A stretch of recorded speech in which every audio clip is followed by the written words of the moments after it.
Bismillahirrahmanirrahim. Alhamdulillahi rabbil alamin wa usalli wa sallimu ala ashrafil anbiya'i wal mursalin. Nabiyina wa habibina Muhammad ibn Abdullah wa ala alihi wa ashabihi wa man sara ala nahjihi ila yawmiddin wa ba'd. Allahumma allimna ma yanfa'una wa anfa'na bima 'allamtana wa zidna ilman ya karim. Allahun jalla wa ala falenderojm, salavat dhe selamet tona mbi pejgamberin ton Muhammedin sallallahu alaihi wasallam, i dërgojm mbi familjen e tij, mbi shokët e tij dhe mbi gjithë ata të cilët rrugën e këtij pejgamberi deri në ditën e gjykimit e pasaj. Këtë ligjerat vëllezër duhet ta nisim me një hadith pejgamberit Allahut sallallahu alaihi wasallam, i cili realisht duhet të jetë stimul dhe nxitje për ne, për faktin që vim këto ligjerata, por edhe në ligjerata të tjera. Për faktin që ne kemi zgjedhur rrugën e pejgamberit Allahut sallallahu alaihi wasallam. Shënon Imam Muslimi në sahihun e tij nga Ebu Hurajra radhiyallahu ta'ala anhu se pejgamberi Allahut sallallahu alaihi wasallam pa thënë: Min ashaddi ummati li hubban nasun yakununa ba'di yawaddu ahaduhum law ra'ani bi ahlihi wa malihi. Që në gjuhën shqipe do thotë kështu: nga ata që më shumë ti më duan nga ummeti im janë njerëz të cilët do të vinë pas meje. Njëri prej tyre do të dëshironte të më sheh edhe po të flijonte familjen dhe pasurinë e tij. Edhe po të flijonte familjen edhe pasurinë e tij. Ky hadithi pejgamberit Allahut sallallahu alaihi wasallam vëllezër flet për mua dhe për ty. Flet për ata njerëz të cilët jetuan si besimtar në kohën e pejgamberit Allahut sallallahu alaihi wasallam, pa asnjëherë syni i tij nuk e kish pa pejgamberin Allahut alaihi salatu wasallam.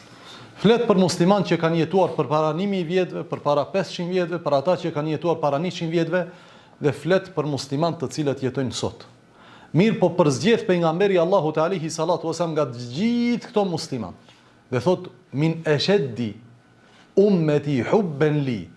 Prej ummetit tim që më shumë ti më duan janë disa njerëz. Dhe kur thot këtu prej ummetit tim, këtu përfshin edhe ata që kanë jetuar në kohën e tij alaihi salatu wasallam.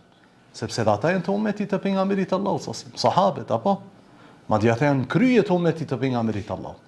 Thot: prej ummetit tim që më shumë ti më duan mua janë disa njerëz të cilët do të jepnin kurban, do të flijonin familjen dhe pasurinë vetëm që të më shohën mua një herë. Dhe ky hadith e nxit çdo një besimtar të mundohet që ta shtojë dashurinë e tij për pejgamberin Allahut alayhi salatu wasallam. Me fjalë tjera, kur besimtari e dëgjon këtë hadith, i kujtohen dy gjëra. I kujtohet familja edhe i kujtohet pasuria. Edhe i vën kantar këto karshi dashurisë së tij që ka ai për pejgamberin Allahut alayhi salatu wasallam. Dhe a vlen këto gjëra më shumë se sa dashuria e tij për pejgamberin Allahut sallallahu alaihi wasallam? Dhe më mirë thënë, a vlen këto gjëra më shumë se sa pamja e pejgamberit Allahut sallallahu alaihi wasallam? Ibn Hajeri rahimahullah ka zgjen nga ky hadith dhe të tjerët prej dietarëve disa urtësi. E para, ky hadith tregon vlerën dhe mirësinë e dëshirës për ta patë pejgamberin Allahut alayhi salatu wasallam. Dhe është dëshirë të cilën e ka çdo pasues i pejgamberit Allahut alayhi salatu wasallam. E dyta, tregon vlerën e njerëzve të cilët do të vinë pas sahabeve të pejgamberit Allahut alayhi salatu wasallam. Vlerën e njerëzve të cilët do të vinë pas pejgamberit Allahut alayhi salatu wasallam.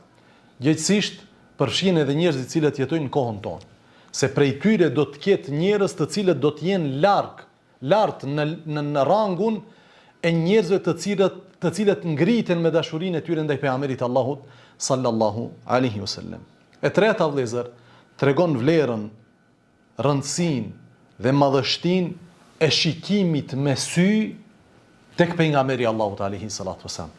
Dhe se kjo është një veçori me cilën Allahu veço këtë do prej robërve të tij.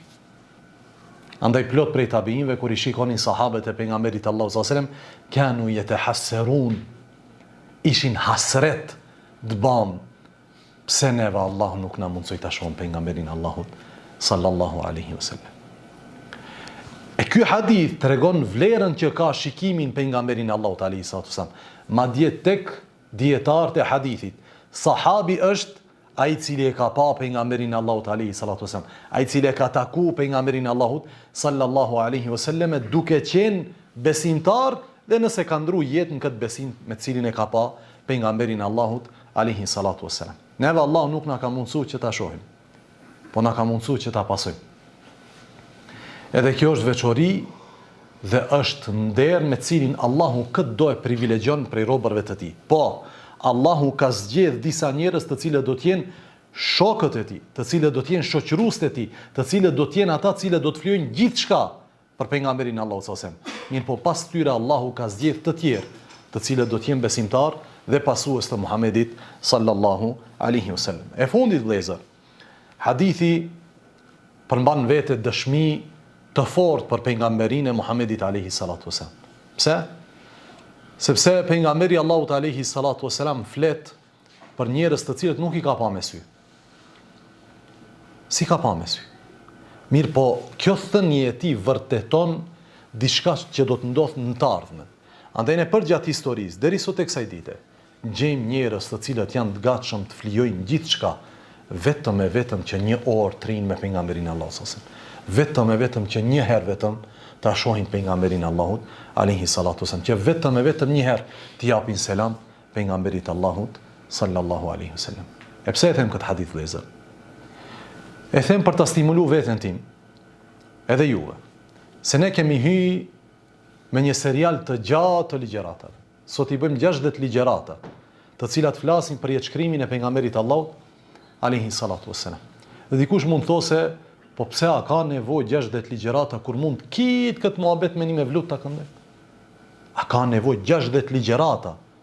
Ne të lodhemi, të vim e të shkojmë verë e dimër, pranverë e vjesht, në smundje e të shëndosh, pse ka nevojë kaq shumë kur mundet me një ligjërat, kur mundet me një poezi, kur mundet me një me vlut, kur mundet me një tubim, kur mundet e kur... Jo, ka nevojë, edhe më shumë se kaq. Dhe ne jemi në gjys të ligjëratave cilat flasin për pejgamberin Allahut sallallahu alaihi wasallam. Dhe mendoj se nuk ja kena dhënë hakun asaj që ka kaluar në të kaluar. Dhe është dashur ndalemi në disa situata pak më shumë dhe të meditojmë rreth tyre dhe të nxjerrim urtësinë nga ajo që i ka ndodhur të dërguarit Allahut sallallahu alaihi wasallam. Dhe kjo vëllezër, dhe vazhdimësia në këtë rrugë nuk vjen vetëm se me këtë dashuri ndaj pejgamberit Allahut alaihi salatu wasallam. Ai që nuk e do pejgamberin Allah alaihi salatu wasallam mjaftueshëm, ati duket 60 minuta shumë, ati duket 60 fjalë shumë për pejgamberin Allahut alaihi salatu wasallam, ati duket një mevlut shumë. Po ai që e do pejgamberin Allahut alaihi salatu wasallam, ai don të jetojë me pejgamberin Allahut sallallahu alaihi wasallam natë ditë. Don që të mëson prej tij, don që të përjeton atë që ai ka përjetuar, don që të njoh shokët e tij ashtu siç i ka njoh i dërguari Allahut alaihi salatu wasallam. Dhe kjo është një nga format përmes së cilave ne vëllezër e shtojmë dashurinë tonë për pejgamberin Allahut sallallahu alaihi wasallam, andaj kur të vendosim dashurinë tonë për pejgamberin Allahut sallallahu alaihi wasallam dhe dëshirën tonë për ta pa pejgamberin Allahut sallallahu alaihi wasallam kantar dhe gjithçka tjetër, gjithmonë do të japim përparësi dashurisë tonë për të dhe mundësisë dhe dëshirës tonë për ta pa dërguarin Allahut alaihi salatu wasallam. Tregon Aisha radhiyallahu ta'ala anha, thot isha një ditë prej ditëve me dërguarin Allahut alaihi salatu wasallam. Dhe e pash pejgamberin Allahut sallallahu alaihi wasallam në disponim. E thot, po i thon të dërguarit Allahut alaihi salatu wasallam, ja Rasulallahi, ud'u Allah li. O i dërguari Allahut, bëj dua Allahut për mua, lutë Allahun për mua. E pejgamberi Allahut alaihi salatu wasallam ju përgjigj kërkesës së Aishës më një herë, nga se ishte njeriu më i dashur tek i dërguari Allahut alaihi salatu wasallam. Tha pejgamberi Allahut sallallahu alaihi wasallam, Allahumma ighfir li Aisha. O Allah, falja Aishës ma taqaddama min dhanbiha wa ma ta'akhkhara wa ma a'lanat wa ma asarrat. O Allah, falja Aishës gjunahet e së kaluarës dhe gjunahet e të ardhmes, atë që e ka shfaq publikisht dhe atë të cilën e ka fshehur, ose atë që e ka fshehur dhe atë që e ka publikuar. Falja Aishës gjitha mëkatet. Thot fadahikat Aisha radhiyallahu anha. Qeshi nana jon, Aisha radhiyallahu anha. Thot derisa koka e saj ran prehrin e saj, nga knatësia e fjalëve që i dëgjoi nga i dërguari Allahut alayhi salatu wasallam. Ky njeri nuk është sikur se njerëzit tjerë të ndonë. Thuaj Ali s'bën dua për mua, Allahu thotë Allah fale filan, o Allah fale bujarin, o Allah fale Ademin. Dhe ai nuk ndjen peshë të madhe nga ajo që e dëgjon nga unë. Ndërsa pejgamberi Allahu sallallahu alaihi wasallam nuk është si ne vëllezër. Është krejtësisht ndryshe në këtë aspekt. Andaj Aisha kur i dëgjoi thënjet e pejgamberit Allahu sallallahu alaihi wasallam, dahiket. Qeshi aq shumë sa që koka e saj ran prehrin e saj nga qeshurit, nga kënaqësia e fjalëve që i dëgjoi prej pejgamberit Allahu sallallahu alaihi wasallam. Tha pejgamberi Allahut alaihi salatu wasallam: "E yesurruki duai?" A të gëzoj, apo a je e kënaqur me lutjen time o Aisha? E tha Aisha radhiyallahu ta'ala anha: "Wa ma liya la yasurruni du'aak." E pse mos të ngëzoj e mos më pëlqej lutja jote ja Rasulullah? Kush problem? Pse më pëlqej kjo lutje madhështore cilën e bën për mua? Tha pejgamberi Allahut sallallahu alaihi wasallam: "Nëse të ka gëzu, nëse të ka pëlqy, po të kallzoj." Wallahi, tha pejgamberi Allahut sallallahu alaihi wasallam. Dhe kjo është për ty. Tha wallahi innaha la duai li ummeti fi kulli salah. Pasha Allahun, kjo është lutja që e bëj unë për ummetin tim në çdo namaz. Çka që je kënaq? Kjo është për kiti thartë e pejgamberit Allahut sallallahu alaihi wasallam. Për çdo një njeri i cili thot unë jam pjesëtar i ummetit të pejgamberit Allahut alaihi salatu wasallam.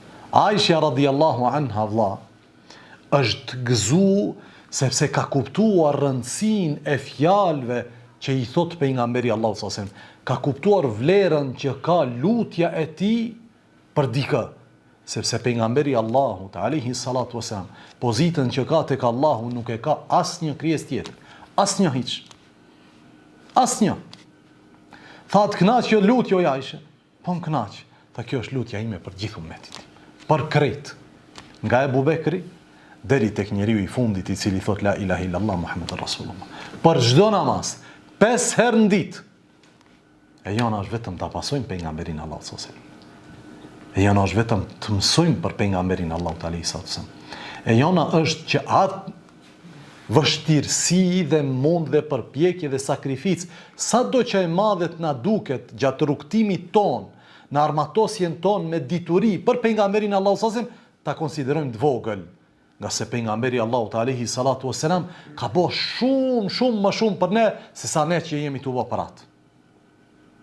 Andaj, tha kjo është lutja ime për gjithë ummetin tim, për çdo namaz, 5 herë në ditë. E jona si thash vëllezër është ta duam Allahun, t'i bindemi atij dhe ta pasojmë pejgamberin Allahut sallallahu alaihi wasallam në dashurinë tonë dhe Allahut xhella xhelalu. Kjo ke si hyrje vëlla. Thash që të mos na duket shumë ajo që bëjmë në rrugtimin ton gjatë kërkimit diturisë. Sepse diturisë po i dhahet të gjitha, ajo t'jep pak. Po i dhahet pak dituria s'tjep asgjë. Hiç kurrë nuk t'jep. Hiç kurrë. Edhe nëse mendon se të ka dhënë diçka, ti thjesht e rrin veten tënde se dituria më ka dhënë diçka. Njeriu nëse nuk flijon gjithçka për dituri, ajo atëherë do t'jep diçka. Por ndryshe s'jep dituria asgjë. Nga se me dituri janë veçuar vetëm më të sinqertët elita e besimtarë. Vazhdojmë me lejen Allahu te barek ve taala. Nëse ju kujtohet ligjëratën e kaluar kemi fol për jo muslimanët e Medinës dhe i kemi kategorizuar jo muslimanët e Medinës në disa kategori. Dhe në mesin e tyre kemi përmend munafiqint. Dhe kemi thënë disa herë deri sot që nifaku, koncepti i nifakut ose atë që e përkthejmë ne si hipokrizi, është koncept i ri për muslimanët e Mekës, të cilët nuk e kanë ditë këtë gjë në Mekë. Pse? Nga se në Mekë ata të cilët kanë hyrë në fe kanë qenë njerëzit më me rang të ulët në shoqëri. Njerëzit më të luftuar, më të persekutuar, më fukarinj, do me thonë njerëzit të cilët kanë të i kaluar gjithë shka njerë. E për çka të bëja i nifak? Nga zero ja të shkojnë minus, nga se Islami nuk të ka dhonë kur gjanë Mekë, nuk të ka dhonë status shoqëror, nuk e veçu me diçka nëse je bo musliman Mekë, të përkundrazi, nëse je në zero të ka qu shumë të posh. E këto cilët e kanë pranuar Islamin, thjesht kanë qenë sinqert. Andaj nuk e kanë njohur këtë koncept. Nuk u ka marrë mendja se ka njerëz të cilët do të bëhen musliman për të përfituar do benefitet kësaj dynjaje. Po kur kanë shkuar në Medinë dhe udhëheqësia tashmë është në duart e dërguarit të Allahut, alayhi salatu wasalam, e kanë pas se do njerëz, po e bëjnë këtë gjë. E pranojnë Islamin, nga se presin nga Islami benefite të kësaj dynjaje. Dhe Allahu zbret ajete për munafiqin në periudha shumë më shumë se sa që zbret për qafirat. Pse? Sepse mosbesimtari dihet, armiku prej mosbesimtarit dihet, po ky është i joni. Ky emrin e ka Abdullah. Emrin e ka si gjithë ne tjerët. Hansin e, pinsin e, shkollot ku shkollohemi ne, flet me gjuhën toni, din traditat tona, flet në emër të popullit ton dhe dobi së përgjithshme të popullit. Nuk flet në emër të interesit të tij personal. Flet në emër të Po ky kërcënim nuk ka qenë kërcënim i cili pak ja ka nxit inatin Abdullah ibn Ubejt. Përkundrazi, është bind miniherë. Ka mbledh grupën e tij dhe ka thonë letra ka ardhur. Dhe letra thot kët, po se bënëm kët do të ndodhe kjo. Dhe filluan që të organizoheshin të bëjnë komplote kundër pejgamberit Allahut sallallahu alaihi wasallam. Po lajmi dul miniherë dhe pejgamberi Allahut alaihi salatu wasalam mori vesh lëvizjet që i banin munafiqint kundër muslimanëve në Medinë. Atëherë të uboj Abdullah ibn Ubej dhe ata të cilët e pasonin atë dhe ju tha pejgamberi Allahut sallallahu alaihi wasallam kështu. Kërcënimi i Qurayshve që ju ka arritur juve, ju paskalon shumë për shtypje. Ata nuk mund të komplotojnë kundër jush më shumë se sa që komplotoni ju kundër vetes tuaj. Do me thonë, kërcënimi i tyne nuk është më i madh se ajo që ja bëni ju vetes tuaj. Pse? Thot pejgamberi Allahu sallallahu alaihi wasallam, a dëshironi t'i luftoni fëmijët dhe vëllezërit tuaj? Po ju djemt i keni musliman. Ju vëllezërit i keni musliman. Ju motrat i keni musliman. Ai është duke të kërcënu për fëmijët tu, e ti i bindesh kërcënimit ta. Thot lufta që e bëni ju është më e madhe se lufta që na e bëjnë ata. Se ju jeni në mesin ton. Dhe pejgamberi Allahut alayhi salatu wasalam ishte direkt vëllezër. Në mënyrë transparente, ne e dim planin tuaj, i dim komplotet tua, po ju jeni të luftu kundër njerëzve tuaj. Dhe gjuha direkte në kësi lloj situatash po sjell një lloj shqetësimi dhe sikletimi momental, ama trehaton në të ardhmen. Me kësi lloj njerëzish nuk bën të bëhemi diplomat se ne nuk e dim se çka bën ti. Jo, ne e dim ti çka bën. Po kjo s'është në dobin tënde as në tonë. Po sikletohemi pak aty, po në të ardhmen jemi shumë më rahat. E pejgamberi Allahut sallallahu alaihi wasallam gjithmonë ka qenë direkt.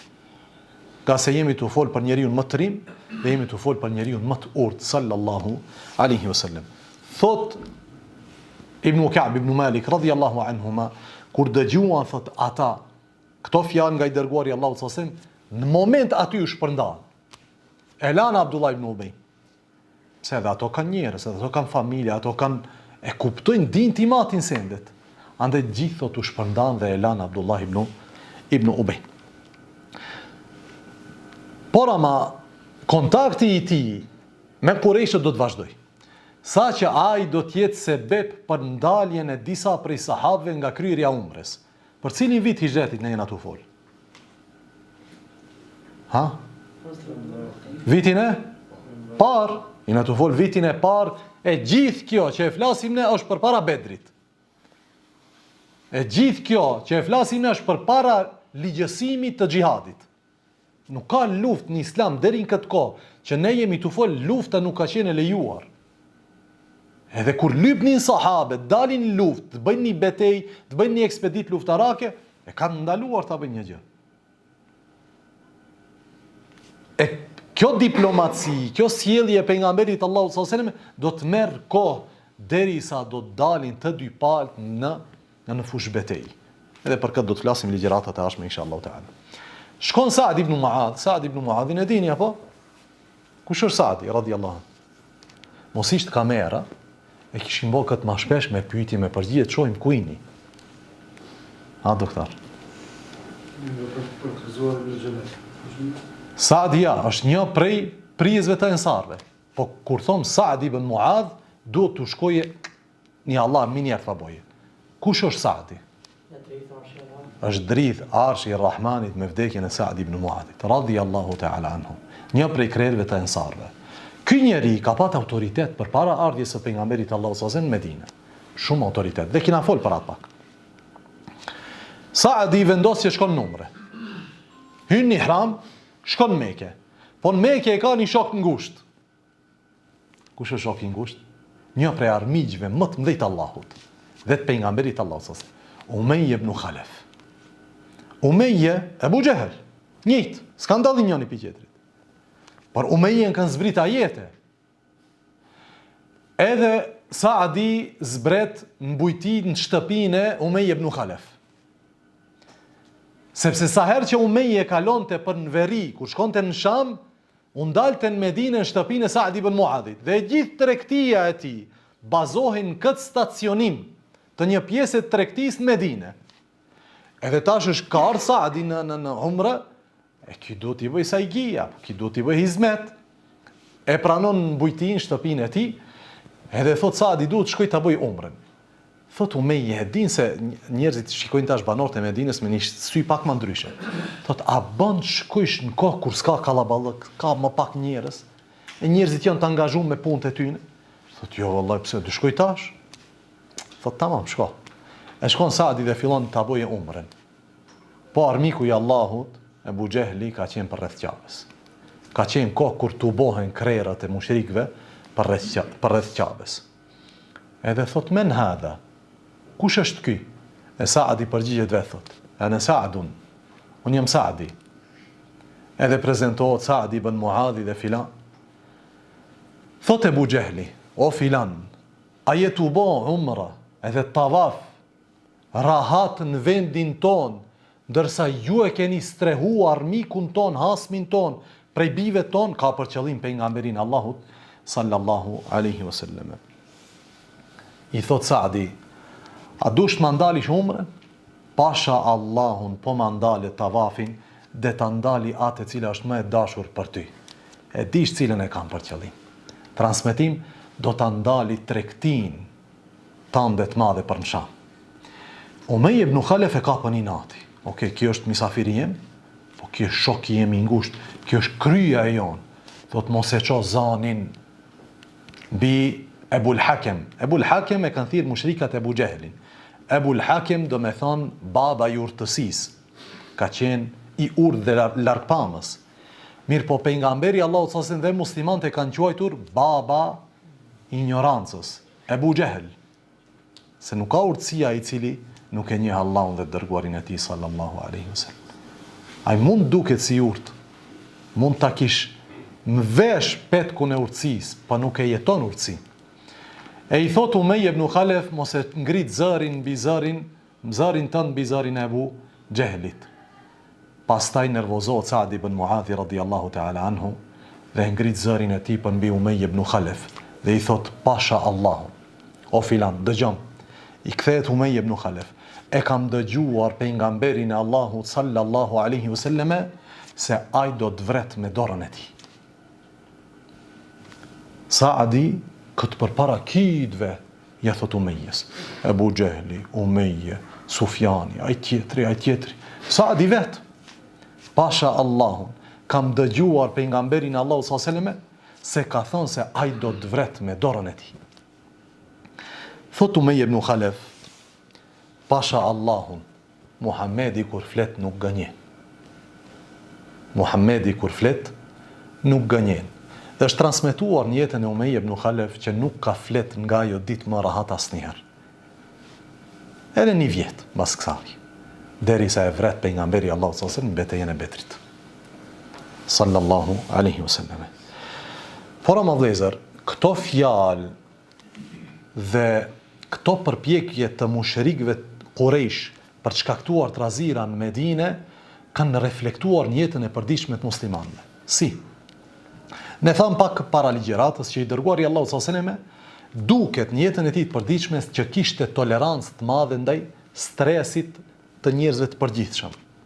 Por ama këto gjëra nuk janë stresi i njerëzve stresi i përditshëm i njerëzve. Këto janë gjëra të jashtëzakonshme. Saqë kur pejgamberi Allahu sallallahu alaihi wasallam vjen në Medinë e kupton në rrezikun e Beni Quraidhas, Benu Qainuqa dhe Benu Nadhir të hebrejve në Medinë dhe e kupton në rrezikun e munafiqinëve. Andaj nga dita e parë që vjen në Medinë pejgamberi Allahu sallallahu alaihi wasallam nuk fle rahat. Edhe natën mba armatimin afër vetes dhe si me thonë me një sy fle dhe tjetrin kujdeset mos vjen dikush. Sa që thot Aisha radhiyallahu ta'ala anha, një natë prej netëve, në fillim të ardhjes të pejgamberit Allahu sallallahu alaihi wasallam në Medinë, pejgamberi Allahu sallallahu alaihi wasallam nuk flente. E i thash, çka je tu prit ja Rasulullah? Tha pejgamberi Allahu sallallahu alaihi wasallam, lejte rajulan salihan min ashabi yahrusuni al-layla. Asi kur po të kish ardh një njeri i mirë, një burr i mirë nga shokët e mi që të më ruaj sonte, nga se ka qenë i lodhët pejgamberi Allahu sallallahu alaihi wasallam. S'mundi mo. Jeta e pejgamberit Allahu sallallahu alaihi wasallam nuk ka qenë jetë e lehtë vëllezër. Jetë e mundimshme. E din ku e ruan ti veten tënde? Në një shtëpi prej kashte. Si e ruan kur shtiza kalon, shigjeta kalon, gjithçka kalon nëpër të. Po ja hodhe zjarin për 30 sekonda digjet. Aty ka jetu pejgamberi Allahu sallallahu alaihi wasallam. E thot sikur të kishte ardhur sonte dikush prej shokëve të mi, e të më bën roje. Tha, derisa ishim të fol me pejgamberin Allahu sallallahu alaihi wasallam, Aisha thot, dëgjuam armët e dikujt, dëgjuam do me thonë zanin e shpatave dhe të armëve, dhe thot, shikuam nga ana prej së cilit vjen zani, dhe pyeti pejgamberi Allahu sallallahu alaihi wasallam, men, kush është? Tha, ana Sa'd ibn Abi Waqas. Kjo Sa'di tjetër. Ibn Abi Waqas, një nga 10 përgëzuarit me xhennet. Dhe ky është prej muhaxhirinëve. I pari është prej ansarëve. Tha, unë jam Sa'di. E tha, i tha pejgamberi Allahu sallallahu alaihi wasallam, po çka don në këtë kohë, në këtë pjesë natës? Tha, wallahi pata frikë diçka në zemrën time për pejgamberin Allahu sallallahu alaihi wasallam, andaj kam ardhur që t'i bëj roje. Pas asaj tha pejgamberi Allahu sallallahu alaihi wasallam ushtri dhe bani dua për Sa'din dhe fleti atë natë. Ditët e para të pejgamberit Allahu sallallahu alaihi wasallam në Medinë nuk kanë qenë as pak lehta. Po, persekutimi i mushrikëve të Mekës për Mekë ka kalu. Mirë po shtypja e tyre politike, nxitja e tyre për trazira, gjitha përpjekjet për ta dëbu pejgamberin Allahu sallallahu alaihi wasallam nga Medinja nuk janë dalë me ardhjen e tyre në Medinë. Përkundër, janë shtuar dhe numri i armiqve normalisht se është shtuar. Ka shënuar el-Hakim në Mustadrak dhe el-Bejhaqi në Dalail an-Nubuwa nga Ubej ibn Ka'bi radhiyallahu ta'ala anhu, i cili thot, kur pejgamberi Allahu sallallahu alaihi wasallam dhe shokët e tij erdhën në Medinë dhe u strehuan nga ensarët, arabët të gjithë i sulmuan për një herë. Do me thonë tashmë këto u bën të gjithë shënjestër. Ensarët nuk ishin shënjestër deri pak një vjet ose 2 përpara kësaj. Tash të gjithë u bën shënjestër e arabëve. Thot, ata nuk kalonin natën pa armë dhe nuk dhinin mëngjes vetëm se me armë. Se cili me vete armë. Nga frika se trazirat mund vinë prej brenda Medinës. Jo se armiku vjen prej jashtë. Jo. Kemi armiq të infiltruar në mesin tonë. Andaj asnjëni prej tyre nuk flente pa armë dhe nuk dhinte pa armë. Shënon Imam Tirmidhiu në Xhami ose në Sunen, Aisha radhiyallahu ta'ala anha, e cila ka thënë, pejgamberi Allahu sallallahu alaihi wasallam bënte roje gjatë gjithë natës derisa Allahu zbriti fjalën e tij, wallahu ya'simuka minan nas. Allahu ty o Muhammed do të mbroj prej njerëzve. Një ajet, çka? Wallahu ya'simuka minan nas. Allahu do të mbrojë prej njerëzve. Në moment që i ka zbrit ajeti, Aisha thot, pejgamberi Allahu sallallahu alaihi wasallam nxori kokën e tij nga dera dhe ju tha sahabëve, shpërndajuni se Allahu ka marrë përsipër mbrojtjen time. Çka? Wallahu ya'simuka minan nas. Allahu do të mbrojë ty prej njerëzve. Dhe nga ajo ditë askush më nuk i ka borroje pejgamberit Allahut sallallahu alaihi wasallam. Do të ndalemi këtu, do vazhdojmë inshallah taala ligjëratën e ardhshme. Subhanakallahumma wa bihamdik, ashhadu an la ilaha illa anta, astaghfiruka wa atubu ilaik.